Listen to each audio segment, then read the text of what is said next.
O sol escaldava as planícies douradas do Alentejo, onde as oliveiras se curvavam sob o peso de seus frutos, suas folhas prateadas dançando ao ritmo de uma brisa quente que carregava o aroma de terra seca e ervas selvagens.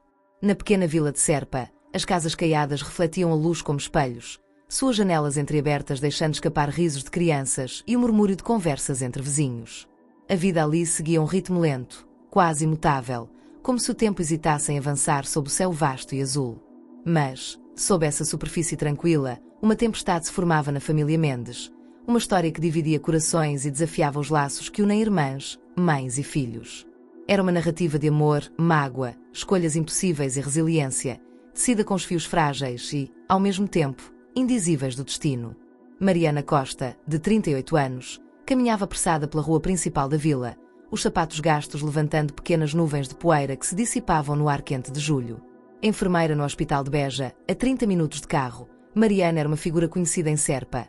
Alta, com cabelos castanhos presos em um coque prático, ela carregava nos olhos castanhos uma determinação que contrastava com a suavidade de seus traços. Casada com João, um professor de matemática gentil e reservado, e mãe de 2 filhos, Tomás, de 14 anos, e Inês, de 9, Mariana construíra uma existência estável. Sua casa, na periferia da vila, era modesta mas acolhedora, com um jardim onde cultivava alfazema, manjericão e girassóis que lembravam os campos da sua infância. O quintal, pequeno mas bem cuidado, era o orgulho de João, que passava os fins de semana podando as plantas e construindo brinquedos de madeira para os filhos. No entanto, por trás dessa fachada de harmonia, Mariana carregava um peso que a consumia dia após dia. A preocupação com os 5 sobrinhos, filhos de sua irmã mais nova, Sofia Mendes. Sofia, aos 28 anos, era o oposto de Mariana em muitos aspectos. Mãe solo de 5 crianças, Beatriz, de 12 anos, Miguel, de 10, Ana, de 7, Lucas, de 4, e Clara, de apenas 2 anos. Sofia vivia numa casa antiga no coração de Serpa, um sobrado herdado dos pais, com paredes descascadas, telhas quebradas e uma porta de madeira que rangia a cada abertura. A casa era um reflexo das dificuldades de Sofia. A cozinha tinha um fogão velho que falhava com frequência, a sala exibia móveis gastos e desparelhados, e o telhado deixava pingar água nas noites de chuva. Sem formação profissional, Sofia dependia de um subsídio social de cerca de 600 euros por mês, que mal cobria as contas de luz, água e comida. Seus cabelos loiros, sempre despenteados, caíam sobre os ombros, e seus olhos verdes, outrora brilhantes de sonhos, agora refletiam uma mistura de cansaço, resiliência e uma teimosia que a mantinha de pé. Apesar das dificuldades, Sofia se orgulhava de manter os filhos juntos, de dar a eles o amor que sentia ter faltado em sua própria infância após a tragédia que marcou sua vida. Mariana e Sofia não eram apenas irmãs. Eram as últimas peças de uma família fragmentada pelo destino. Quando crianças, eram inseparáveis, correndo pelos campos de girassóis que cercavam Serpa, construindo castelos de terra e sonhando sob o céu estrelado do Alentejo. Mariana, a mais velha, era a sonhadora prática, planejando ser médica, salvar vidas, viajar o mundo. Sofia, 10 anos mais nova, era artista, com cadernos cheios de desenhos de paisagens e rostos que capturavam a alma da vila. Mas a morte dos pais, António e Margarida, num acidente de carro na estrada para Évora, mudou tudo. Mariana, então com 20 anos, abandonou o sonho de estudar medicina em Lisboa para cuidar de Sofia, que tinha apenas 10 anos. Tornou-se auxiliar de enfermagem, trabalhando turnos exaustivos no hospital enquanto cursava o técnico de enfermagem à noite. Sofia, por outro lado, cresceu sob a sombra da tragédia, uma menina rebelde que buscava liberdade onde Mariana via apenas perigo. Aos 16 anos, Sofia apaixonou-se por Pedro, um jovem carismático mas instável, com olhos de aventureiro e promessas de um futuro grandioso. Ele a deixou grávida de Beatriz e, anos depois, abandonou a família após o nascimento de Miguel, deixando Sofia com 5 filhos e um vazio que nunca cicatrizou. Naquela manhã de julho, Mariana dirigia-se ao escritório da Comissão de Proteção de Crianças e Jovens, CPCJ, de Serpa, um prédio pequeno e desbotado na Praça Central, com uma placa desbotada que mal se lia. Seu coração batia forte, uma mistura de determinação e culpa que a acompanhava desde que começara a fazer denúncias sobre Sofia, 2 anos antes. Mariana não se baseava em fofocas, embora a vila estivesse cheia delas. Diziam que as crianças de Sofia viviam como pequenos selvagens, que a casa era um caos, que Sofia passava os dias bebendo vinho barato. Mas Mariana via com seus próprios olhos o que considerava negligência. Beatriz, a mais velha, frequentemente faltava às aulas para cuidar dos irmãos menores, assumindo responsabilidades que nenhuma criança de 12 anos deveria carregar.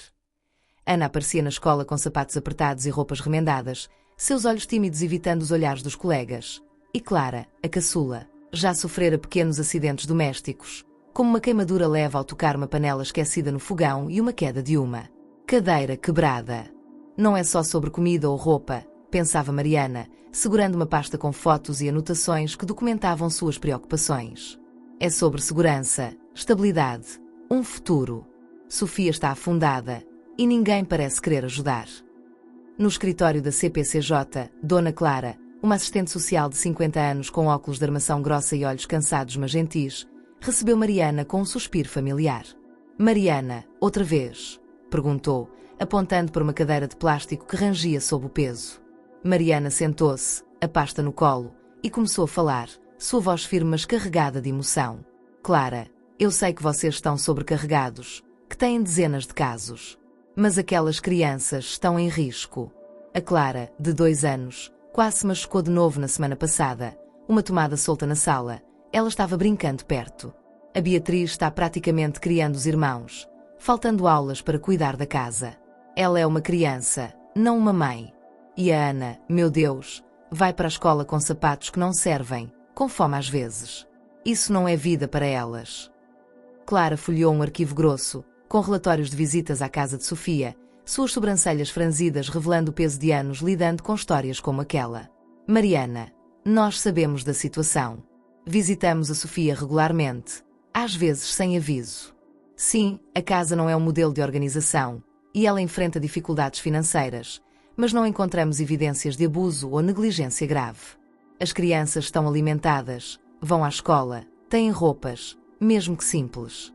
Elas não estão desnutridas, não há sinais de violência. O que você quer que a gente faça?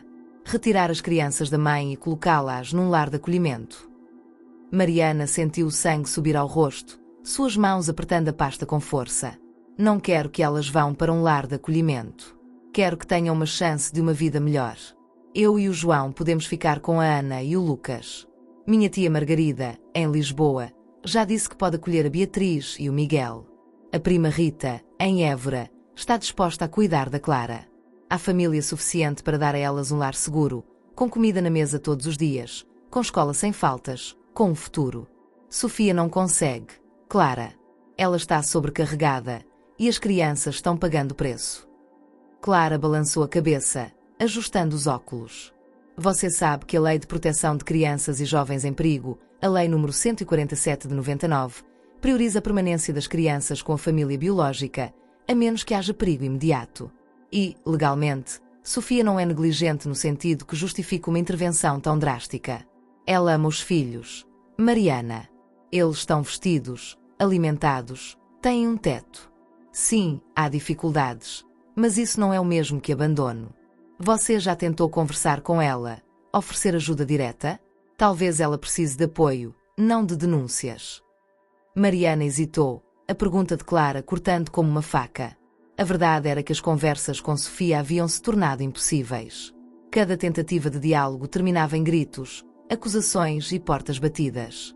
Sofia via as preocupações de Mariana como críticas, uma tentativa de provar que ela era uma mãe incapaz. Ela não aceita ajuda, respondeu Mariana, com a voz embargada.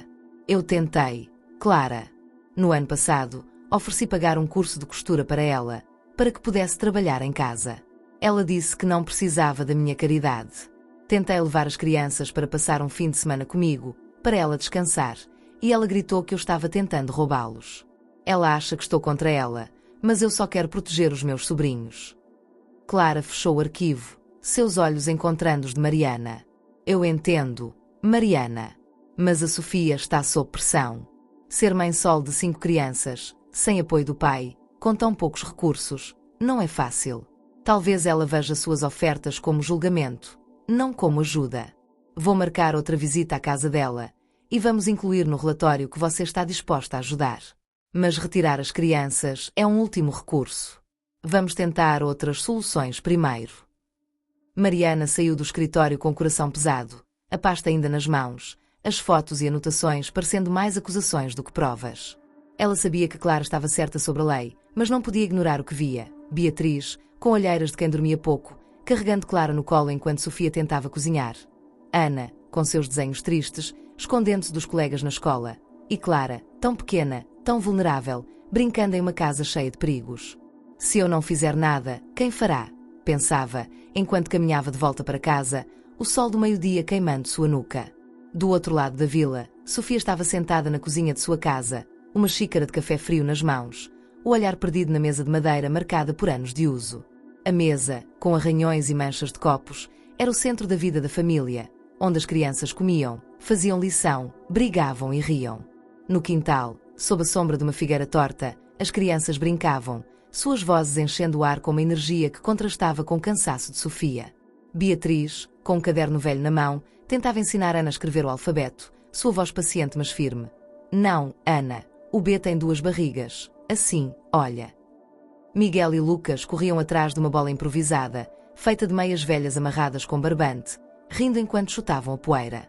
Clara, sentada na terra, empilhava pedrinhas, rindo para si mesma, seus cachinhos loiros balançando ao vento. Sofia observava os filhos, sentindo uma mistura de amor e exaustão que parecia esmagá-la. Eu faço tudo por eles, murmurou, quase como uma oração. Tudo. A vida de Sofia não era o que ela imaginara. Quando jovem, sonhava em ser artista, pintar quadros que capturassem a luz dourada do Alentejo, as colinas suaves, os rostos das pessoas da vila. Seus professores na escola elogiavam seus desenhos, dizendo que ela tinha talento, que poderia estudar artes em Lisboa ou até no Porto. Mas a gravidez de Beatriz, aos 16 anos, mudou tudo.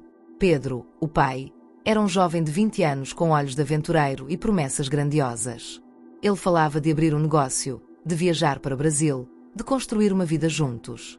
Mas, após o nascimento de Beatriz, as promessas começaram a desmoronar. Pedro ficou mais distante, trabalhando como mecânico em Beja, voltando para casa cada vez menos. Quando Miguel nasceu, ele já havia desaparecido, deixando Sofia com 2 crianças e um coração partido.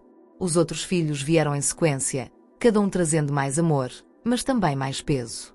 Sofia tentou reconstruir a vida, mas o subsídio social, cerca de 600 euros por mês, mal cobria as contas, e a casa, herdada dos pais, estava caindo aos pedaços.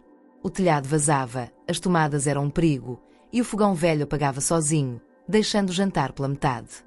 Ainda assim, Sofia se orgulhava de manter os filhos juntos. Ela se lembrava da própria infância após a morte dos pais, da solidão que sentiu mesmo sob os cuidados de Mariana. Meus filhos nunca vão passar por isso, prometia a si mesma. Ela cozinhava sopas de batata e legumes doados por vizinhos, remendava as roupas das crianças, contava histórias para Clara dormir. Mas as fofocas da vila a perseguiam como sombras. Diziam que ela era negligente, que gastava o dinheiro do subsídio em vinho, que as crianças viviam como selvagens. Sofia sabia que não era verdade. Uma garrafa de vinho era um luxo raro, comprado para aliviar as noites mais difíceis. Mas as palavras doíam. E as denúncias de Mariana à CPCJ eram como uma facada no peito. Minha própria irmã, me traindo assim, pensou, enquanto lavava a louça acumulada, a água fria machucando suas mãos. As visitas dos assistentes sociais eram um pesadelo. Cada vez que batiam à porta, Sofia sentia o coração disparar, como se fosse uma criminosa prestes a ser pega. Eles inspecionavam a casa, abriam a geladeira, contavam as latas de atum, faziam perguntas às crianças. Você comeu hoje, Beatriz? Sua mãe cuida bem de você? Sofia queria gritar que sim, que ela dava tudo de si, que fazia milagres com o pouco que tinha. Mas as palavras ficavam presas, e ela apenas assentia, tentando manter a calma. Eles vêm aqui, olham minha casa, minha vida, como se eu fosse um monstro. Eu não bato nos meus filhos, não os abandono. Só estou tentando sobreviver. Sofia também guardava uma mágoa profunda de Mariana. Ela acha que é melhor do que eu porque tem uma casa bonita, um marido que ganha bem, uma vida organizada. Mas ela nunca me perguntou se eu precisava de ajuda de verdade. Nunca trouxe uma cesta de compras. Nunca se ofereceu para levar as crianças para passear. Só sabe apontar o dedo e dizer que sou uma má mãe. A última vez que Mariana visitara a casa, meses antes, a conversa terminara em gritos. Mariana sugerira que Sofia organizasse melhor a casa, e Sofia explodira, acusando-a de querer humilhá-la. Desde então, as irmãs mal se falavam, e o abismo entre elas crescia como uma ferida que não cicatrizava. O conflito não era segredo em Serpa. Nos cafés da praça, onde os homens jogavam cartas e as mulheres tricotavam fofocas, A história de Mariana e Sofia era tema constante. Dona Amélia, que vendia queijos de cabra no mercado semanal, defendia Sofia com fervor. Ela é uma guerreira, criando 5 filhos sozinha com aquele dinheirinho de nada. Quem nunca passou dificuldade que atire a primeira pedra. A Mariana devia ajudar a irmã, não ficar denunciando. Já o Sr. Manuel, dono da padaria onde Beatriz às vezes comprava pão fiado, apoiava Mariana. As crianças precisam de mais do que amor. Precisam de estrutura, de um lar decente. A Sofia está sobrecarregada e a Mariana só quer o bem delas. Dona Rosa, a costureira da vila, que conhecera as irmãs desde crianças, tinha uma visão mais equilibrada. É uma tragédia. As duas se amam, mas não sabem mais se falar. A Mariana quer salvar as crianças, mas esquece que a Sofia também é vítima da vida. E a Sofia é teimosa, não aceita ajuda porque acha que é fraqueza. As crianças, enquanto isso, viviam no centro do furacão, cada uma lidando com a situação à sua maneira. Beatriz, a mais velha, era uma menina séria, com olhos castanhos que pareciam carregar o peso do mundo. Na escola, era uma aluna exemplar, com notas altas em português e matemática, mas nos últimos meses começara a faltar aulas para cuidar dos irmãos. A mamã trabalha muito, dizia ela, quando a professora, Dona Isabel, perguntava. Eu ajudo para ela não ficar tão cansada. Beatriz passava as manhãs cuidando de Clara, trocando fraldas, dando mamadeira, enquanto Sofia fazia bicos como faxineira. À tarde, tentava fazer a lição de casa, mas muitas vezes adormecia sobre os cadernos, exausta. Ana, de 7 anos, era tímida, mas encontrava refúgio em seus desenhos. Seus cadernos estavam cheios de flores, casas imaginárias com chaminés fumegantes e famílias felizes segurando as mãos. Miguel, o mais rebelde, sonhava em ser jogador de futebol, como os craques do Sporting que via na televisão do Café da Vila. Ele e Lucas, de 4 anos, passavam horas no campinho improvisado, chutando a bola de meias, rindo e brigando como irmãos. Lucas era o palhaço da família, sempre fazendo caretas e contando piadas que arrancavam risadas até nos dias mais difíceis. Clara, a caçula, era a alegria da casa, com seus cachinhos loiros e risadas contagiantes, mesmo quando derrubava algo ou se metia em encrencas, como a vez em que escalou uma cadeira e quase caiu. Mariana, apesar de sua determinação, sentia o coração apertado. Ela amava os sobrinhos e, no fundo, ainda amava Sofia. Lembrava-se das noites em que cantava canções de ninar para a irmã dormir, quando eram apenas elas contra o mundo após a morte dos pais. Recordava os piqueniques nos campos de girassóis, as risadas compartilhadas, os sonhos que pareciam possíveis. Mas agora, via Sofia como uma ameaça ao futuro das crianças. Beatriz, com suas olheiras e responsabilidades de adulta, Ana, com seus sapatos apertados, Clara, correndo riscos em uma casa cheia de perigos, tudo isso pesava como uma pedra no peito de Mariana. Se eu não fizer nada, quem fará? Pensava, enquanto organizava os documentos para levar ao advogado. O Dr. António, um advogado de Beja com 50 anos e uma reputação de ser meticuloso, recebeu Mariana em seu escritório, um espaço pequeno com paredes cobertas de certificados e estantes cheias de livros jurídicos. Ele ouviu a história com atenção, anotando detalhes em um caderno de capa preta. Você tem um caso, Mariana, mas não é simples, disse ele, ajustando os óculos. A Lei de Proteção de Crianças e Jovens em Perigo prioriza a permanência das crianças com a família biológica. Para justificar a retirada da guarda, você precisa de provas concretas de negligência grave, relatórios da CPCJ, testemunhas, evidências de que as crianças estão em perigo imediato. E mesmo assim, o Tribunal pode optar por medidas de apoio à Sofia, como cursos de parentalidade, assistência financeira ou acompanhamento social, antes de considerar a guarda para outros familiares. Mariana entregou a pasta com fotos da casa de Sofia, a pia cheia de louça suja, o chão com brinquedos espalhados, as paredes descascadas, além de anotações sobre os acidentes de Clara e as faltas de Beatriz na escola.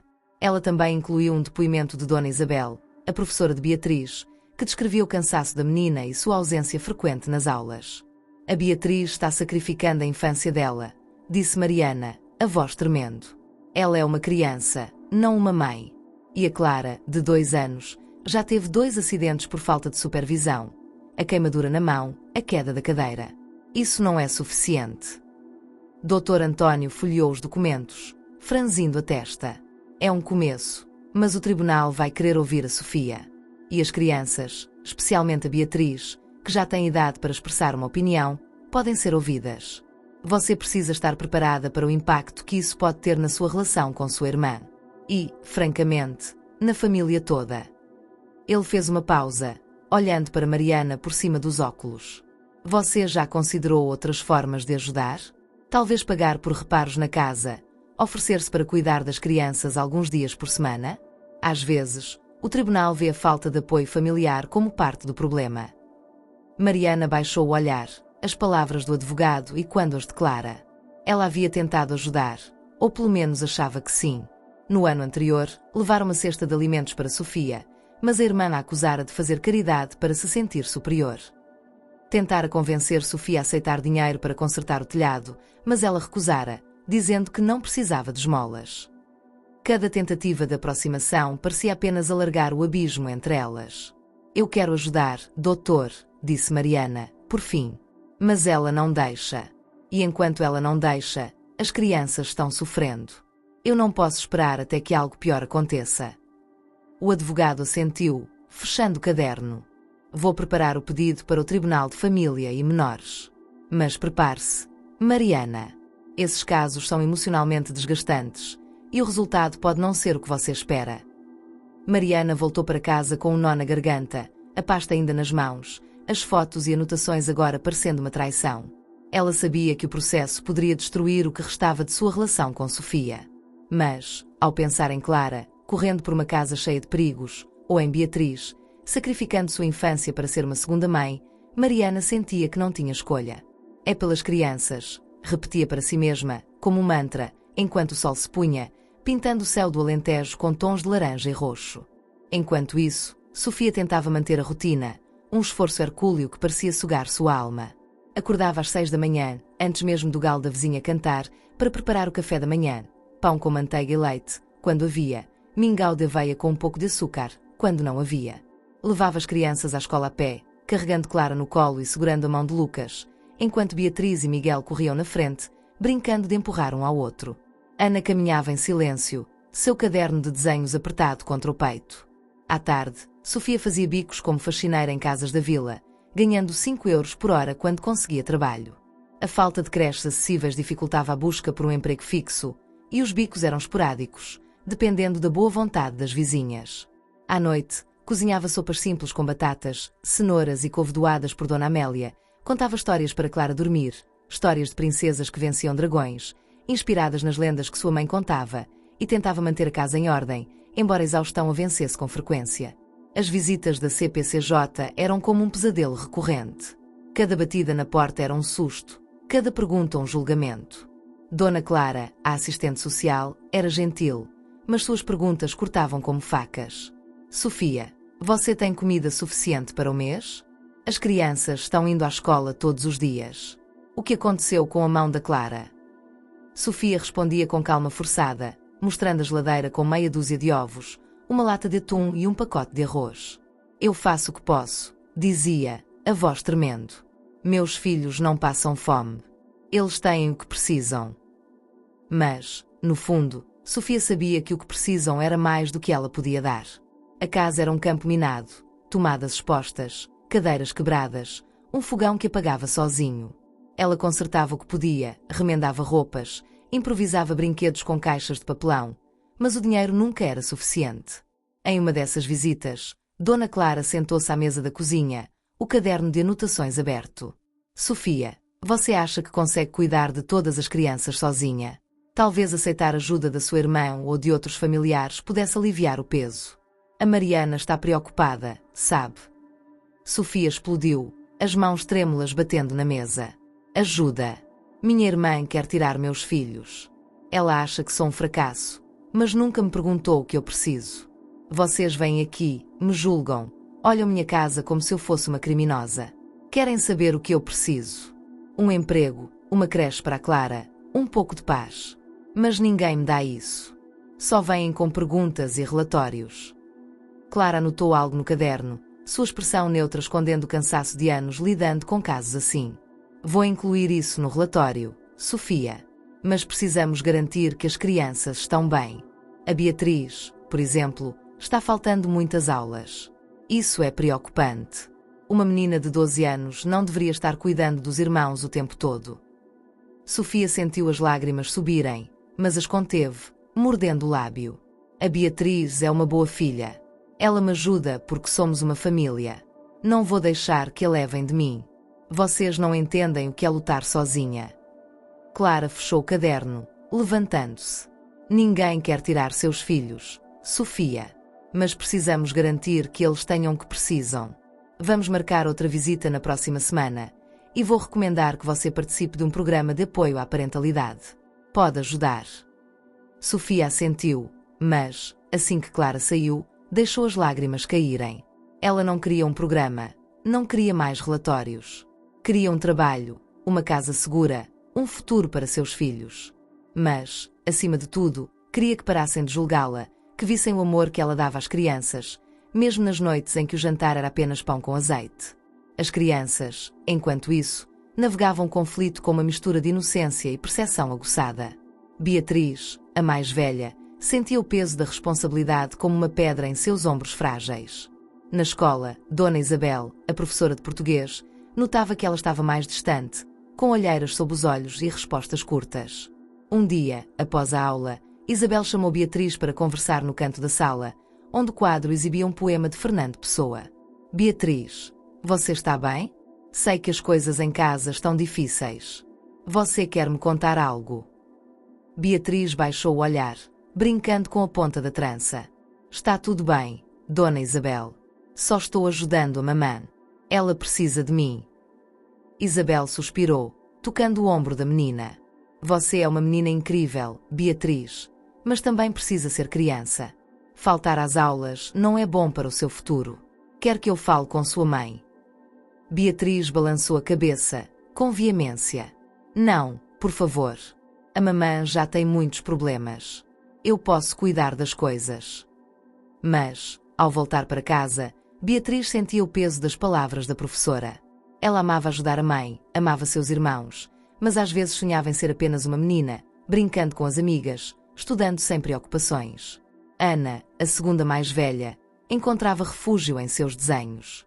Na escola, passava os intervalos sentada sob a oliveira do pátio, desenhando flores, casas com chaminés fumegantes e famílias felizes segurando as mãos. Um dia, Dona Teresa, a professora de artes, viu um de seus desenhos. Uma casa com 5 crianças e uma mulher loira, mas sem a tia Mariana. Ana, por que sua tia não está no desenho? Perguntou, curiosa. Ana encolheu os ombros, os olhos fixos no caderno. A tia Mariana está sempre brava com a mamã. Não sei se ela gosta da gente. Miguel, o mais rebelde, usava o futebol como escape. Ele e Lucas passavam horas no campinho da vila, chutando a bola improvisada, sonhando em ser como Cristiano Ronaldo. Mas até Miguel percebia a tensão em casa. Uma noite, enquanto Sofia lavava a louça, ele perguntou, chutando uma bola de meias pela cozinha: Mamã, por que a tia Mariana vem tão pouco? Ela não gosta mais da gente. Sofia parou, secando as mãos no avental, seu coração apertado. Não é isso, Miguel. A tia Mariana só tem ideias diferentes. Mas ela ama vocês, sim. Clara, a caçula, era a menos consciente do conflito, mas até ela percebia as mudanças. Uma vez, enquanto Sofia a colocava para dormir, Clara perguntou, com sua voz miúda: Mamã, por que a tia Mariana chora? Sofia congelou, o coração disparado. Quando ela chorou, meu amor. Quando veio aqui, eu vi. Ela estava olhando para mim e chorou. Sofia abraçou Clara com força, beijando sua testa. A tia Mariana só está preocupada. Meu amor. Mas está tudo bem. Dorme agora, tá? Mas, enquanto apagava a luz, Sofia sentia o peso da pergunta de Clara. Ela sabia que Mariana amava as crianças, mas não podia perdoar o que via como uma traição. As semanas seguintes foram um turbilhão. Mariana reuniu mais evidências, tirando fotos discretas da casa de Sofia durante uma visita, anotando cada detalhe: a tomada solta na sala, a pilha de roupa suja no canto, o fogão velho que cheirava a gás. Ela conversou com Dona Isabel, que relatou as faltas de Beatriz e o cansaço da menina.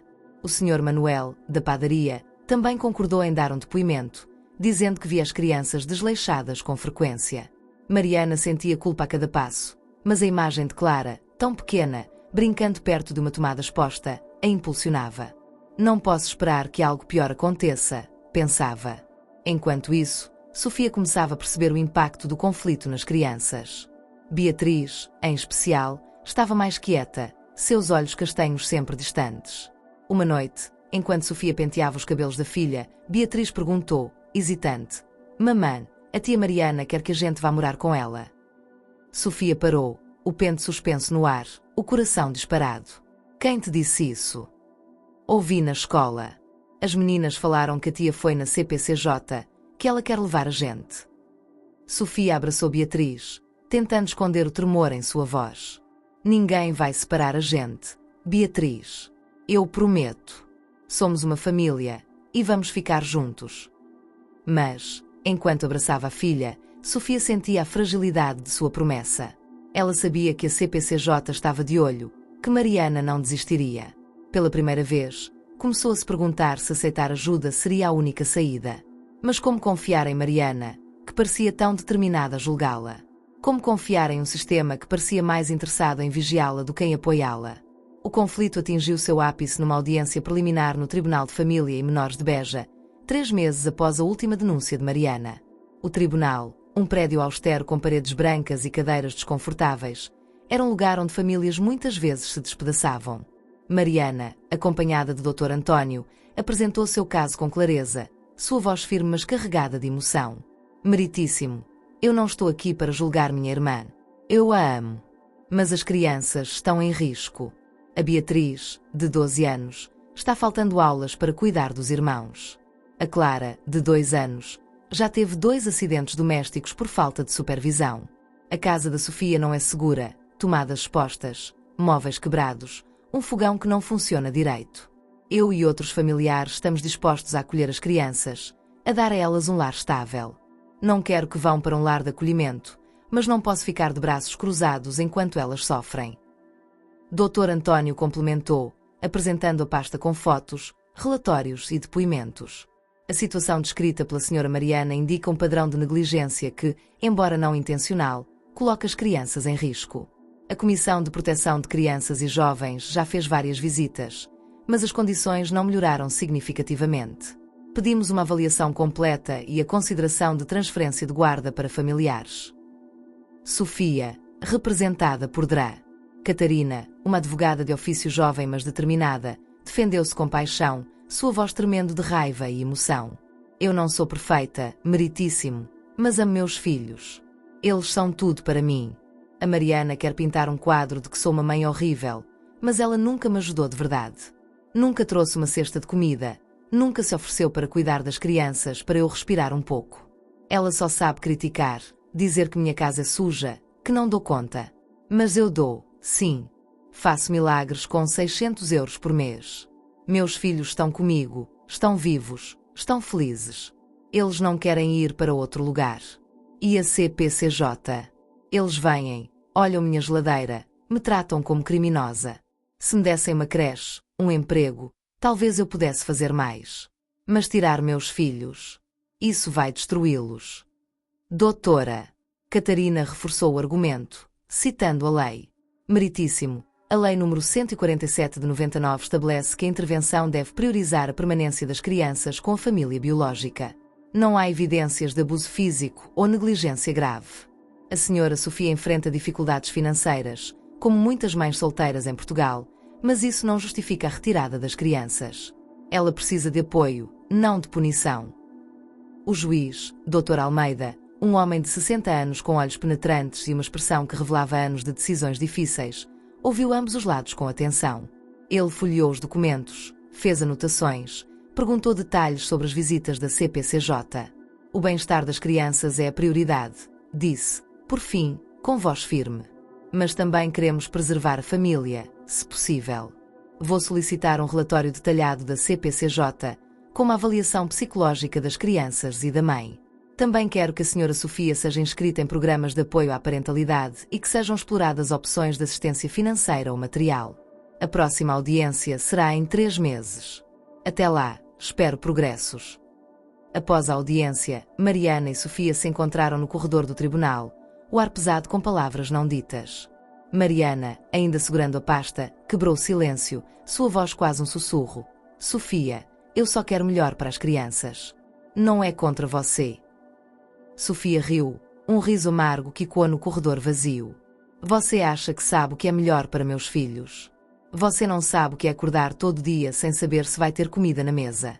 Não sabe o que é carregar o peso sozinha, enquanto todo mundo aponta o dedo. Você me traiu, Mariana. Mariana abriu a boca para responder, mas as palavras não vieram. Ela viu, nos olhos verdes de Sofia, a dor de uma irmã que se sentia traída. Pela primeira vez, Mariana se perguntou se estava fazendo a coisa certa. Ela lembrava-se da Sofia de 10 anos, abraçando-a após o funeral dos pais, prometendo que seriam sempre uma família. Agora, aquele laço parecia desfeito, e Mariana sentia o peso de sua própria culpa. Nos meses que se seguiram, a CPCJ intensificou o acompanhamento. Sofia foi inscrita num programa de apoio à parentalidade, onde aprendeu técnicas de organização, gestão do tempo e até algumas habilidades básicas de costura, o que reacendeu um pouco de sua antiga paixão por criar. A vila, sensibilizada pela história, organizou uma arrecadação liderada por Dona Rosa, a costureira, que conhecia as irmãs desde crianças. Não podemos deixar essa família desmoronar, dizia Rosa, enquanto coletava donativos no mercado. Novas telhas foram instaladas na casa de Sofia, a cozinha ganhou um fogão novo, e as paredes foram pintadas com a ajuda de voluntários, incluindo o Sr. Manuel, que trouxe pão fresco para os trabalhadores. Até Dona Amélia, com seus queijos, contribuiu com cestas de alimentos, deixando-as na porta de Sofia com um bilhete: Força, menina. Mariana, incentivada por João, começou a visitar os sobrinhos com mais frequência, trazendo cestas de alimentos, roupas novas e brinquedos. Ela levava Inês, sua filha, para brincar com Ana, e Tomás, seu filho, para jogar futebol com Miguel e Lucas. Não era uma reconciliação, mas um pequeno passo. Sofia, ainda desconfiada, aceitava ajuda, mas mantinha a guarda alta. Eu sei que você quer ajudar, Mariana, disse ela, numa tarde enquanto as crianças brincavam no quintal. Mas não posso esquecer que você tentou tirar meus filhos. Isso não soma assim. Mariana assentiu, mordendo o lábio. Eu só queria protegê-los, Sofia. Mas talvez eu tenha errado na forma como fiz isso. Podemos tentar de novo. Como irmãs. Sofia olhou para ela, os olhos verdes brilhando com lágrimas contidas. Talvez. Mas vai levar tempo, Mariana. Muito tempo. As crianças, enquanto isso, continuavam a viver suas vidas, encontrando alegria nos pequenos momentos. Beatriz voltou a frequentar a escola regular, incentivada por uma bolsa de estudos oferecida por uma ONG local que apoiava crianças em situações vulneráveis. Ela começou a sonhar novamente, talvez com um futuro como professora, como Dona Isabel, que a inspirava. Ana começou a exibir seus desenhos numa feira de artes da vila, ganhando elogios e até vendendo um quadro por 10 euros, que guardou com orgulho num cofrinho em forma de porquinho. Miguel e Lucas jogavam futebol no campinho, sonhando com a Taça de Portugal, suas risadas ecoando pela vila. E Clara, com seus cachinhos loiros, corria pelo quintal, rindo como se o mundo fosse perfeito, mesmo quando tropeçava na terra. A história de Mariana e Sofia não tinha um final simples. Era uma tapeçaria incompleta, com fios soltos e cores ainda por definir. No coração do Alentejo, onde o tempo corria mais devagar, havia uma esperança silenciosa de que os laços de família, por mais frágeis que fossem, pudessem ser remendados. Como dizia a avó das irmãs, numa frase que ecoava na memória de ambas: os fios do destino podem se romper, mas sempre há quem os costure de novo. E, enquanto o sol se punha sobre as oliveiras, pintando o céu com tons de fogo, a vila de Serpa parecia sussurrar que, talvez, com tempo e esforço, aqueles fios poderiam ser entrelaçados novamente.